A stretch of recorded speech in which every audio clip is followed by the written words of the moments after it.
Shalom, family and friends. Welcome back. Good morning, good evening, good afternoon. Hope you had a good weekend. So, we're on to book 3 now, chapter 15 Assassins. I'd do it, no fear. I'd do it for God. Neville was sharing his thoughts on an email which had arrived the day before from Mike in Ankara. Mike said that the team in Jerusalem had passed within 100 meters of Dang Chao on a couple of occasions while doing business in the city. He said that security for the UN Secretary General was not what they had expected. He has guards with him, Mike wrote, but if someone was prepared to rush him wearing a suicide bomb, I don't think they could stop him. Mike's comments sparked a debate at the Guildford headquarters about whether it would be morally right, knowing what they knew about Dang Chao, to consider assassinating him. It's not like he's human, Neville explained. If he's really the devil, then what would be so wrong about killing him? Rayford was not there, but Irene was the first to question his logic. What if he is human? She asked. And more than that, what if he is a very good person, that most of the world thinks he is? All of the others looked at Irene in shock. Had she been deceived? Could she seriously be speaking in defense of the Antichrist? I'm not saying he would eventually become the devil incarnate, she said, but look at what he's done so far. I'm not saying he won't eventually become the devil incarnate, she said, but look at what he's done so far.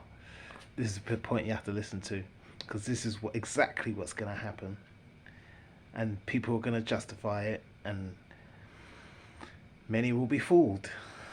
The key is to fool the very elect. But look at what he's done so far. He's brought the people together in the greatest show of solidarity that the world has ever known. He's helped the world in a way that no one else has ever been able to do. He has promised a degree of religious tolerance which has even benefited us. The raised eyebrows were starting up once again, so Irene raced to make her point. What I'm saying is that he could be doing all these apparently good things for evil motives. And then she paused.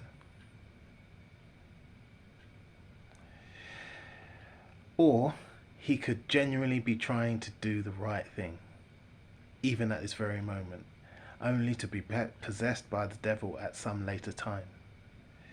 Is our war with Dang Chao the man?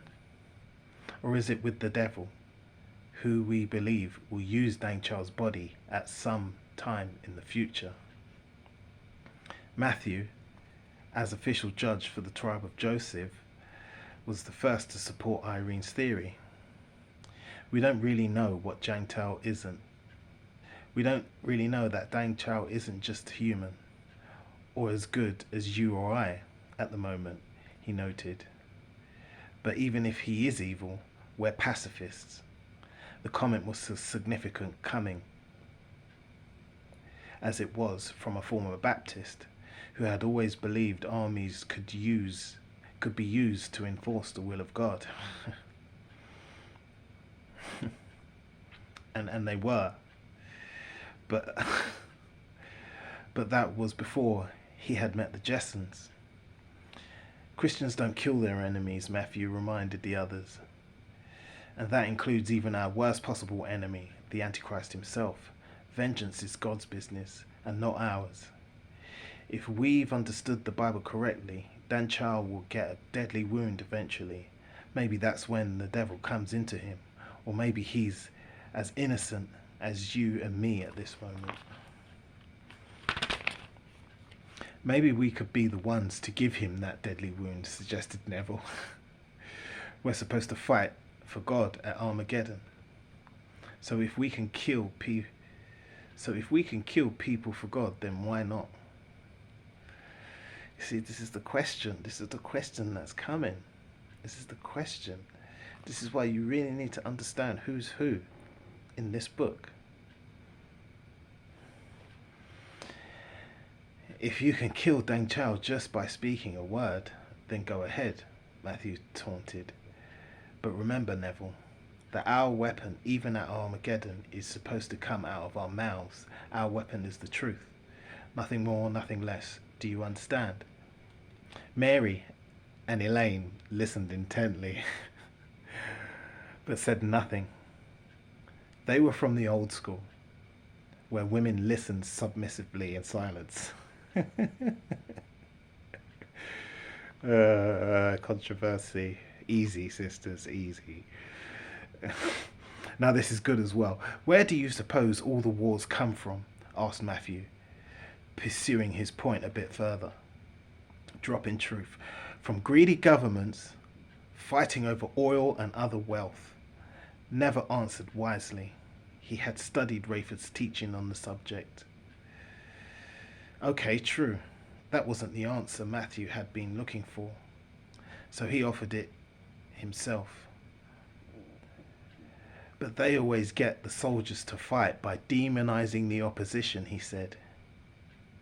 If you can believe your opponent is subhuman, then you can feel justified in doing almost anything to him.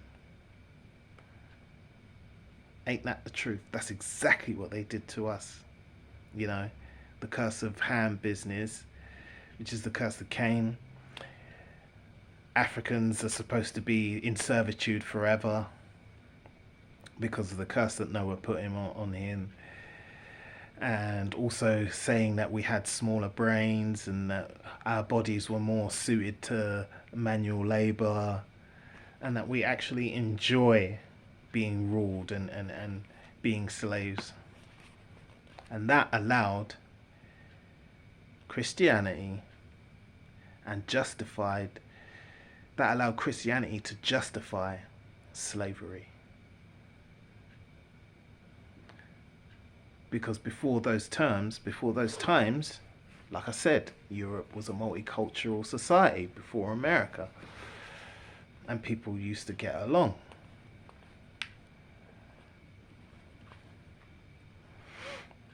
If you can believe your opponent is subhuman, then you can feel justified in doing almost anything to him. But God doesn't work like that, Neville. He has his own ways of dealing with opponents. The discussion ended abruptly when Rayford walked in with a newspaper in his hand. Heard the news? He asked. Of course they hadn't, since it was Rayford's job to check the headlines on a free paper at a local fast food restaurant each morning, and then report back to them if there was anything worth studying. But they sometimes tuned in to the BBC radio, and he was just checking on that before he spoke. He tossed the newspaper down on the coffee table, where they could all see the 8-column headline titled, "Deng Chao Killed." The report described how Deng Chao had been stabbed by a spectator while inspecting progress on a huge statue of Mary, the Queen of Heaven, that was being constructed in front of the Cathedral of the Divine Creation in Jerusalem. A 3-centimeter wound had pierced his heart. He was dead on arrival at Hadassah University Hospital, a spokesman for the hospital had declared. Isn't it a wound to the head? I swear it's a wound to the head. A news report discussed the identity and background of the assassin, who was killed by security men moments after the attack. It also speculated about who would take Deng Chao's place. Tributes were rolling in from world leaders who hailed Deng Chao as one of the greatest leaders, if not the greatest leader the world had ever known. Does that answer your question? Matthew asked Neville when they had recovered from the initial shock of the news. If God wants someone bumped off, he can do it himself without interference from you or me. So now what happens? Asked Neville. Is he going to come back to life? He will if he's the Antichrist, said Rayford. We just have to wait. In the meantime, we need to pray about what we're supposed to be doing. Today, marks the 1,260 days since the agreement was signed. The group spent all that morning in prayer and in serious discussion about where things were heading. They did not get any clear leading, and nothing seemed to be particularly different about the world around them. Had Rayford miscalculated? They collected email from the other bases, and there was nothing significant happening there either. Irene had business to tend to in London, so she had caught the train into the city around lunchtime. Late in the afternoon, she returned to the flat with a look of bewilderment on her face. "Did you pick up the emails this morning?" she asked Rayford excitedly. "Yeah, why?" he responded. Have you picked it up since then?" she went on. "About an hour ago. I sent some stuff to Chaim and did a pickup then," he answered. "Why?" Rayford's concern was not Irene's question, it was a sense of urgency in how she asked it. "And did you have any problems?" she continued. "What is this about?" Rayford asked. "Is something wrong?" Irene explained. "I stopped by Web Wonders to make a payment on our account. There were police everywhere, but no Web Wonders." "What do you mean, no Web Wonders?" Rayford asked. "Nothing," said Irene. "No staff, no police, no building, just burnt out empty block with a lot of ashes and melted bricks." So remember in the last chapter where they said there was a task force in Moscow and they were searching for people who were against the new regime, and they had found these guys, and then they contacted London, and then a laser beam came from the sky and destroyed the building. You see, a laser beam, that means, well, that says to me, that says blue beam all over it. Project Blue Beam all over it. All this new technology. Now, how would you explain a laser beam coming from the sky? Many people are going to see that. There'll be witnesses, maybe in caught on camera. How would you explain that? This is what I mean about the blue beam and this whole aliens thing, which is carefully being introduced, slowly getting you used to the idea. Everything to cover up what's really happening. Not aliens, remember. Fallen angel technology, hidden technology which they've had for decades. A century even, century or more. As soon as this stuff starts to go down and the New World Order's come in, new technology to make the Antichrist look amazing. Signs and wonders. That's possible. Are you sure you had the right place? Sorry, that's impossible. Are you sure you had the right place? Rayford asked, as he moved towards the computer to try his email account once again. "Sure, I'm sure," said Irene. "I go there every month." Neville had selected the tiny service provider because it was one of a few servers in the London area that still accepted cash. Irene could update their account by adding to their credit balance at the start of each month. Rayford hit the right button to collect his email. "It's dialing up," he said, as they gathered around the computer and listening to the familiar pattern of beeps. "It's answering," Irene whispered in amazement. They listened as the squeaks and squawks indicated that their computer was actually talking to Web Wonder's mainframe. "Do they have another office somewhere?" Rayford asked. "Not that I know of," Irene replied. "Mike's the owner and he works there in the Clapham Junction office. I've never heard him mention of any other office." Just then Neville drew their attention to the computer, which was now picking up their mail from the non-existent service provider. "Look here," he said, tapping the screen. The program indicated that Rayford had more than 200 letters coming to his inbox. "I just checked my inbox an hour ago," Rayford exclaimed. "We've never had any anywhere near that many. Not even during the first 6 months." He was referring to the revival that they had experienced just after the temple agreement had been signed. "They're real too," Neville explained. He caught glimpses of individual addresses flashing on the screen as each letter dropped into Rayford's inbox. "But where are they coming from?" Rayford asked. "And what happened to Web Wonders? Do you think the authorities are onto us?" The questions were rhetorical, of course. No one in that room had any answers. It took nearly half an hour to collect all of the mail, and while that was happening, Neville was considering how they could handle such large amounts of mail in the future if it continued to come in at that rate. Rayford, on the other hand, was wondering whether they should run. According to all of their calculations, the Great Tribulation had begun.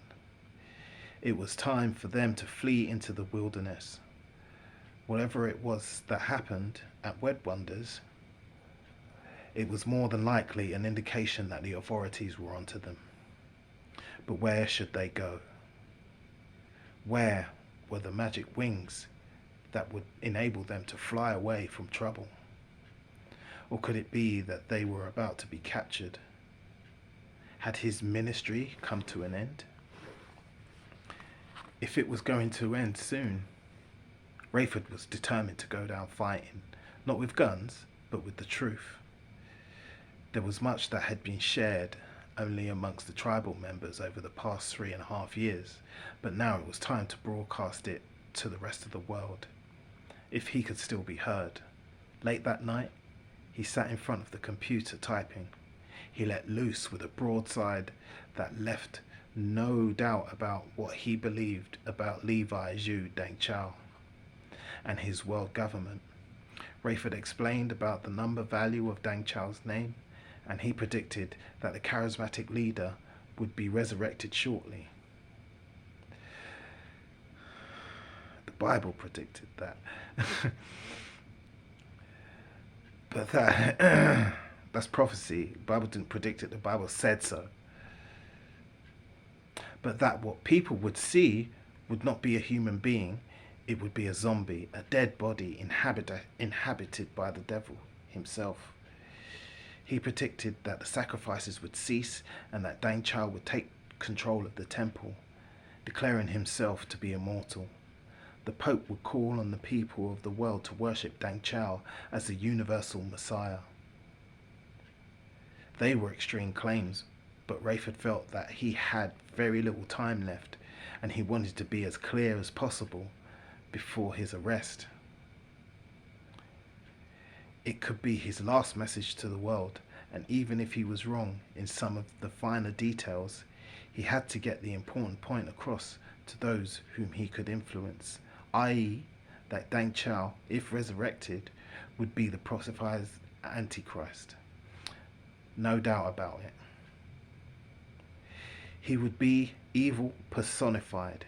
Anyone who served him would be nothing short of a Satanist, whether they wanted to face that fact or not. Rayford's one concession was to send a copy of his article to Chaim for approval before uploading it onto his site. He asked Chaim to place it on his own site so that it would still be available in the event that he himself was captured or met the same fate as Wedwumber's staff. Chaim suggested that a few changes which Rayford made, and then the article was uploaded. Chaim suggested changes which Rayford made, and then the article was uploaded. Neville, in the meantime, was looking at the long run. If there was another office for Web Wonders, and if mail was going to keep coming in at that rate that it was coming in at the moment, they would need some kind of automized system for response. He started by composing a letter telling people that there was no need for them to have personal responses, that they could find all the information they needed just by checking out the website. The site would be updated daily for as long as it remained on the internet. If people still wanted to contact the leaders of the 12 tribes, they would need to ask God to show them how to get their letters delivered. This too was a bit of a gamble, and Neville prayed that God would help him by letting the right people crack the code.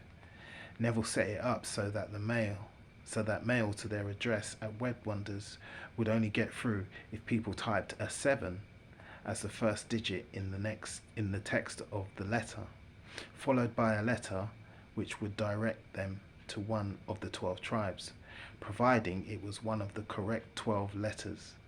Actually, there were only 11 correct letters. 2 of the tribes started with a J: Mike and Martin's tribe of Judah, and Matthew and Rayford's tribe of Joseph. Genuine inquiries needed to type a JU for Mike and Martin and a JO for Rayford and Matthew. Neville's form letter gave no clues as to what people needed to do to get through. If they did not know the pattern that he had programmed Rayford's email inbox to follow, their letters would simply not be delivered. It remained to be seen whether God would tell the right people what to type in. Neville's form letter directed people to that material on their website, which specifically taught them how to hear from God. Of course, no one knew whether mail would continue to come in at such a rate, or whether they would still be around to collect it if it did. Because of the late night, Rayford and Neville slept in the next morning, while Matthew and Irene took charge.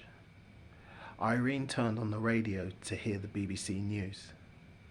Sure enough, the lead story was that Deng Chao had miraculously revived. Press releases from the UN hinted that the earlier reports had been exaggerated, and stated that Deng Chao had responded to treatment on arrival at Hadassah Hospital, and that he was almost totally recovered. A photo showed him being released from the hospital with not so much as a bandage to show of the ordeal. At the same time, Deng Chao announced that the breach in security, which had allowed an assassin to get so close to him, had indicated a need for further changes in the structure and emphasis of the United Nations. He declared Jerusalem to be under the official control of the UN, and said that he would need to use the temple as temporary headquarters for the world body, because it was the most secure place in the city. Makes you question what's going on today in that part of the world, doesn't it? Knocking down, everything's being like brought down, like the place is being flattened. The world media supported the move, probably because of the shock that the assassination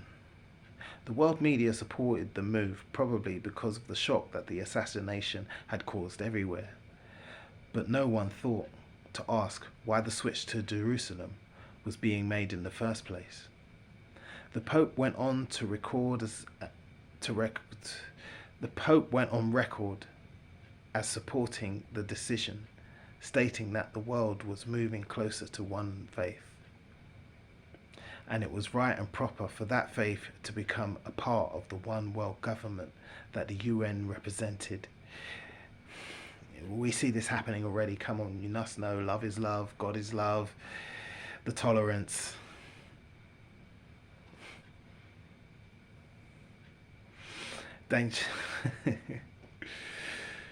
That the UN represented. Deng Chao's presence in the temple complex symbolized that unity, he said. There were objections from some Jewish religious leaders, but surprisingly there were voices supporting the move as well. Deng Chao some were saying was the long-awaited Messiah. Obviously, obviously coming. Like I said, the great signs and wonders and the unity and solving all the problems. The world's going to steer. Oh, this is the Messiah. Yay. He was at least technically Jewish, and he had already shown that he was capable of ushering in world peace. So it was only right that the city of peace should be accommodated by him. These same leaders expressed disappointment, however, that Deng Chao was not prepared to recognize the role of their official high priest in connection with his duties at the temple. For the 12 tribes, the focus was in a different direction. By lunchtime on Wednesday, they and their leaders were on full alert. The Great Tribulation had indeed begun. Tribal security may well have been breached, and they still did not know where they were to go to hide. End of chapter. Zion Ben Jonah writes, some people mistakenly believe that at some time in the future, God is going to so totally overwhelm the world with evidence of his power that they will have little choice but to worship him. Unfortunately, real life is not like that. There is always room for doubt, climate change, aliens. And the prophecy is no exception. Look at some Old Testament prophecies about Jesus. Even now, with 2,000 years of hindsight, it is not so crystal clear in places. Most of the world may not even be aware of what is happening in spiritual terms when the final events unfold before Jesus returns. And even those most aware of what is happening will almost certainly find some aspects of prophecy difficult to understand, as has been indicated in this chapter. But that is when they must rely on conscience. No, that's where you have to go back, look in the Old Testament, see what's happening, recognize the people, know certain things ain't happened yet.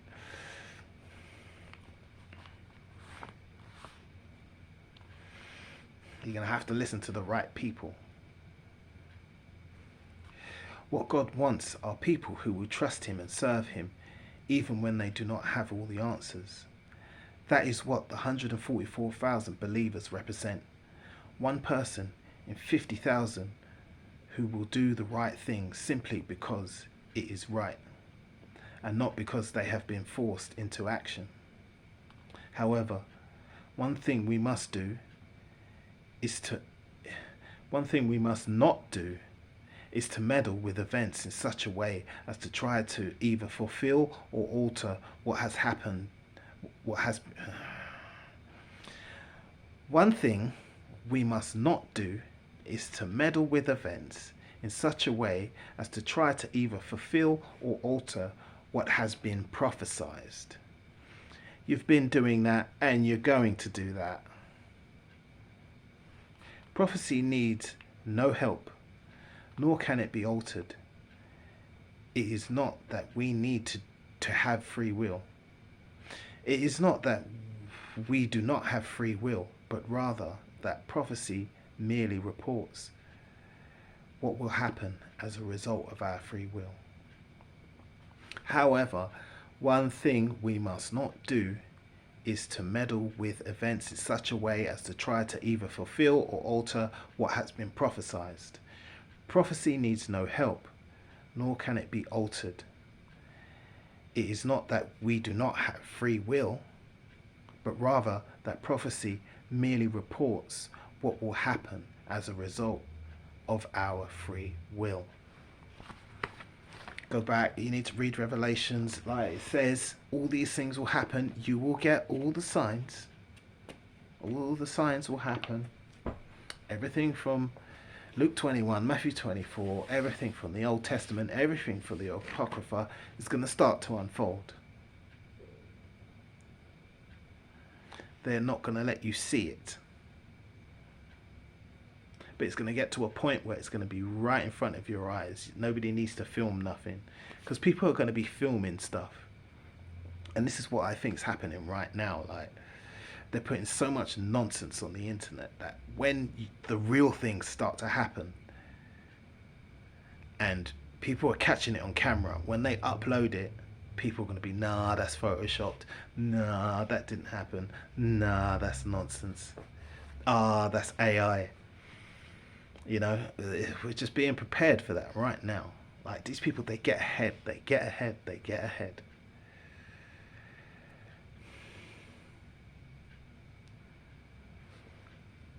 Yeah.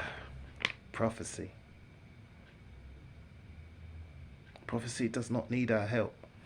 And that's as well, in the book of Revelations, it says, he's going to show you the signs. All these things are going to happen. People are going to still harden their hearts. People are not going to repent. Just like people know the mark of the beast is coming, they're going to make excuses. They're going to take it. They're going to say, oh, the Messiah's here. Look, look, look, this is it. Oh, look what he's doing in the world. Which is why I keep saying at the end of these videos, that's what they're doing to us right now.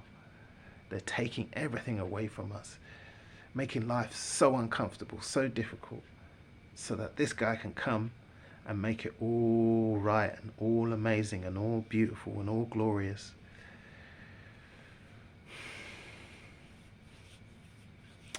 I watched They Live again. I hadn't seen that film for like 20 odd years, and I watched it again, and that film drops so many bombs. Like, in the first 20 minutes, so I immediately started taking notes.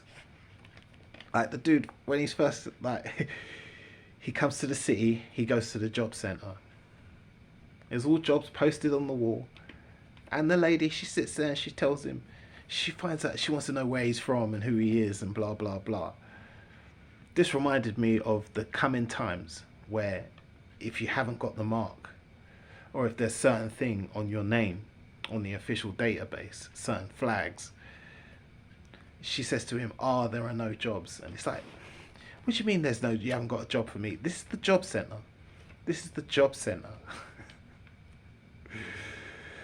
And then you get the preacher. He carries on walking down the street after coming from the job centre, and the preacher's just blatantly breaking it down. He's literally telling you, the black preacher is telling you what's going on, the old man, the elder. And then he finally gets a job. He goes to a building site, and then the guy's like, oh, this is a union job. We can't just give you a job. And then the guy glimpses over and he looks at a big group of migrants all speaking like Spanish.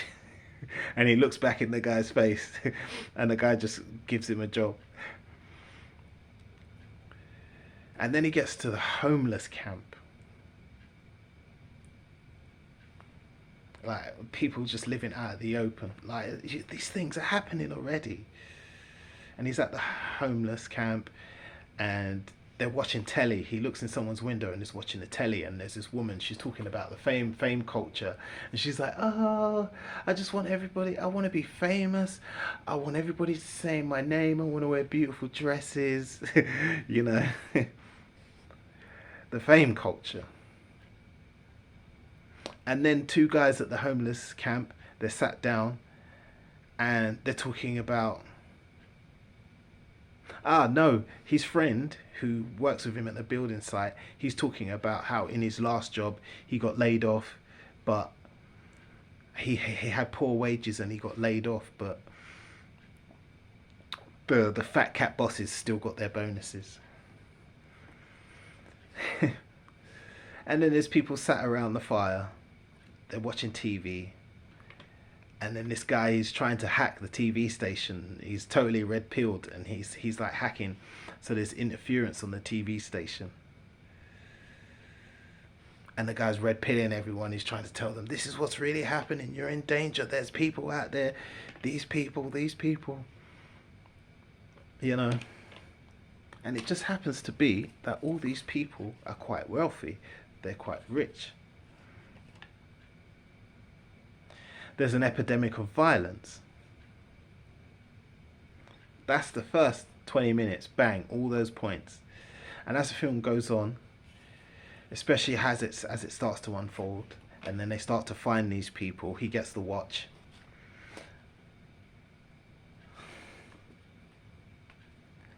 And he meets the lady from the TV station.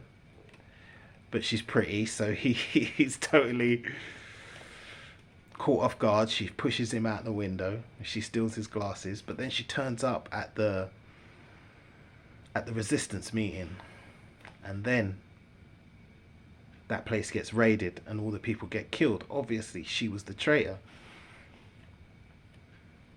So at that point, they find the watch, and then they're led down to where? Underground tunnels. Underground tunnels. So then they walk further down, and then they get to find this underground banquet which is going on with all these people. They're filthy rich. They're in their regalia, you know, they're in their dinner suits and their cocktail dresses and their ball gowns, and they got their jewelry and everything. And because these two guys are there, they think one guy comes up to him, he thinks they're new members. And this guy just dropped it to me, like he just described the Masons like to a T, and he's like, "Oh, this is amazing. Welcome to the club. Blah blah blah. Brothers. Da da da da da.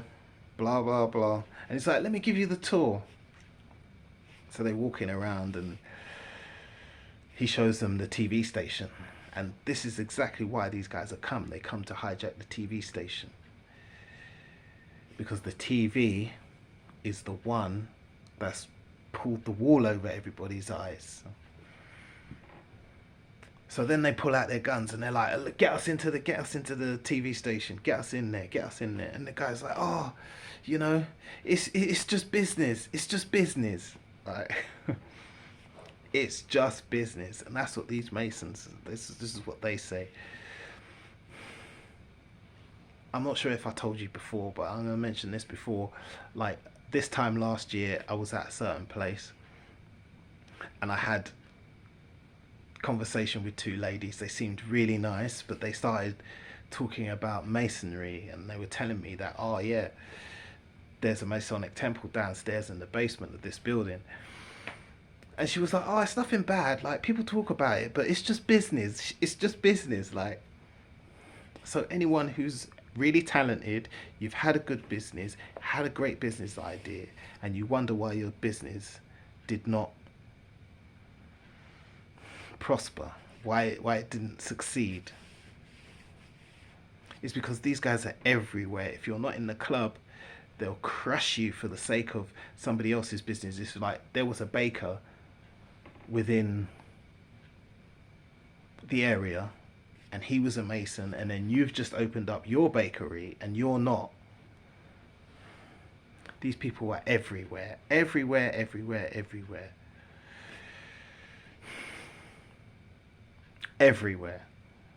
And they all work together, and it's just business.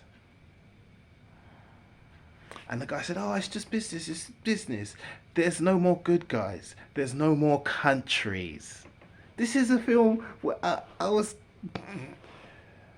just a small boy. I was like 5 years old, 6 years old when this film came out. And just so many bombs, like, it's all happening now. That film blew me away. When he puts the glasses on and he sees the money, and the money says, "This is your God." Thoroughly enjoyed that. Recorded in the set-top box.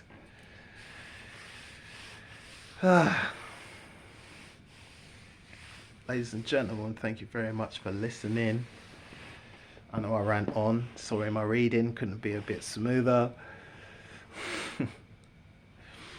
And, you know, you got to stay strong. You got to stay strong. If you're listening to this, you are the resistance. and you are extremely dangerous to their democracy.